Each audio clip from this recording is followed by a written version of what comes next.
పాత్రికేయ మిత్రులందరికీ కూడా హృదయపూర్వక నమస్కారాలు. ఓం నమో వెంకటేశాయ. గోవింద గోవింద గోవింద. ప్రపంచ ప్రఖ్యాతిగాంచినటువంటి హిందూ ధార్మిక క్షేత్రం తిరుమల తిరుపతి దేవస్థానంలో భక్తులకి ఎట్లా మీరు నాణ్యమైన సులభతరమైన దర్శనాలు కల్పించడం లేదు, కనీసం నాణ్యమైనటువంటి మంచినీరు ఆహారం అందించడంలో కూడా తిరుమల తిరుపతి దేవస్థానం అధికారులు, టీటీడీ ఈఓ ధర్మారెడ్డి కానీ, హెల్త్ ఆఫీసర్లు కానీ, ఫుడ్ ఇన్స్పెక్టర్లు కానీ పూర్తిగా విఫలమయ్యారు.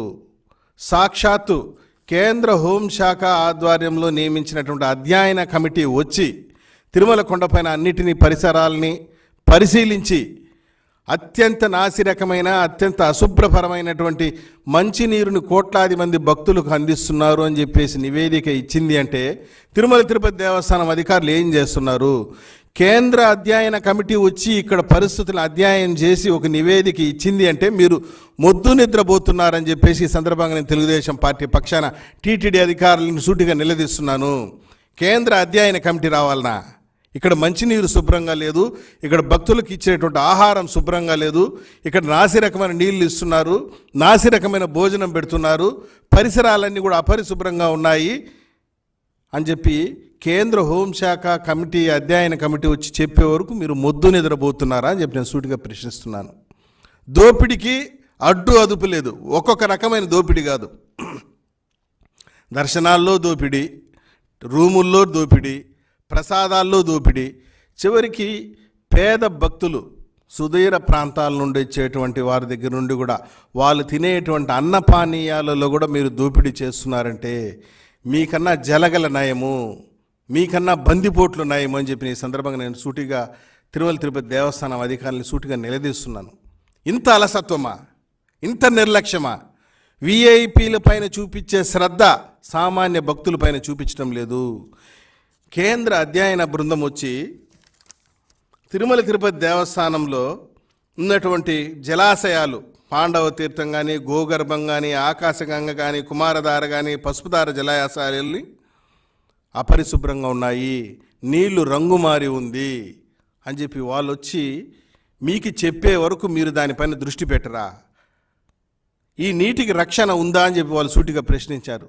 ఈ నీటిలో ఏదైనా కలుషితం జరిగితే ఎవరు బాధ్యత వహిస్తారు? కనీసం సీసీ కెమెరాలు ఏర్పాటు చేయలేరా అని చెప్పి వాళ్ళు సూటిగా ప్రశ్నించే వరకు మీరు మొద్దు నిద్రపోతున్నారని చెప్పి నేను సూటిగా ప్రశ్నిస్తున్నాను తిరుమల తిరుపతి దేవస్థానం అధికారుల్ని.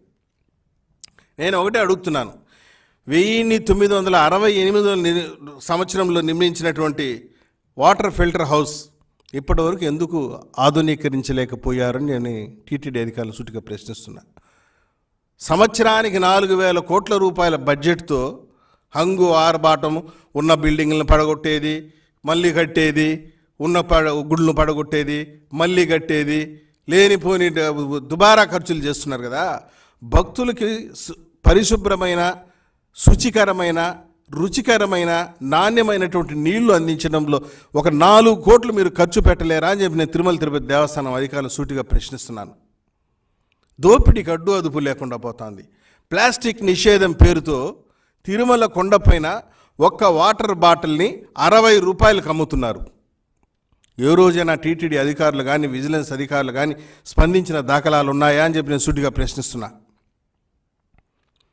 ఈ భారతదేశంలో ఎక్కడా కూడా 1 లీటర్ వాటర్ బాటిల్ 60 రూపాయలకు అమ్మినటువంటి దాఖలాలు అది కేవలం తిరుమల కొండపైనే.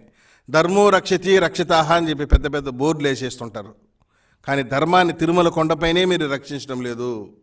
సామాన్య ఇప్పుడు డబ్బు ఉండేవాళ్ళు డబ్బులు పెట్టి 60 రూపాయలు కాకుండా 100 రూపాయలు పెట్టి కొనుక్కుంటారు, కానీ ఒక్క వాటర్ బాటిల్ని 60 రూపాయలు పెట్టి కొనుక్కునేటువంటి శక్తి సామాన్య భక్తులకు ఉందా అని చెప్పి నేను సూటిగా ప్రశ్నిస్తున్నాను.